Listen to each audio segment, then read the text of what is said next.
Ang kahalagahan ng karunungan. Ikalawang kabanata. Anak, tanggapin at ingatan mo sa iyong puso ang mga itinuturo at iniuutos ko sa iyo. Pakinggan mo kung ano ang makapagbibigay sa iyo ng karunungan at kaalaman. Pagsikapan mong magkaroon ng pangunawa, na parang naghahanap ka ng pilak o anumang nakatagong kayamanan. Kung gagawin mo ito, malalaman mo kung ano ang pagkatakot sa Panginoon at mauunawaan mo ang tungkol sa Kanya. Sapagkat ang Panginoon ang nagbibigay ng karunungan, kaalaman at ng pangunawa. Iniingatan niya ang namumuhay ng matuwid, matapat at walang kapintasan. Binibigyan din niya sila ng katagumpayan.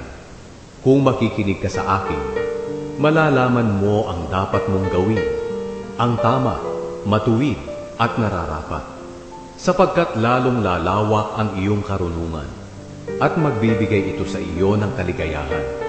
Kapag nakakaunawa ka at marunong magpasya ng tama, iingatan ka nito.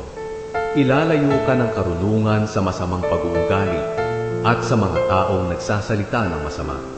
Pinili ng mga taong ito na iwanan ang magandang pag-uugali at sumunod sa pamamaraan ng mga nasa kadiliman.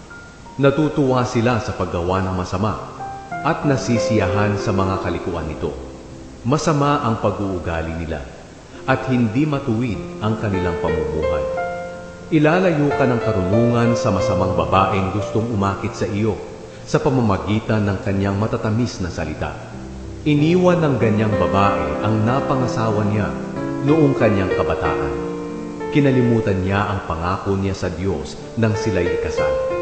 Kapag pumunta ka sa bahay niya, para ka na ring pumunta sa kamatayan, sapagkat ito ang daan tungo sa daigdig ng mga patay.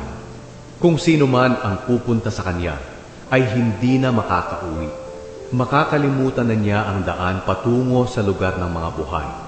Kaya tularan mo ang pamumuhay ng mabubuting tao at mamuhay ka ng matuwid.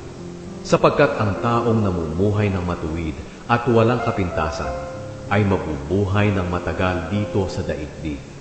Ngunit ang masasama at mga mandaraya ay palalayasin. Bubunutin sila na parang mga damo.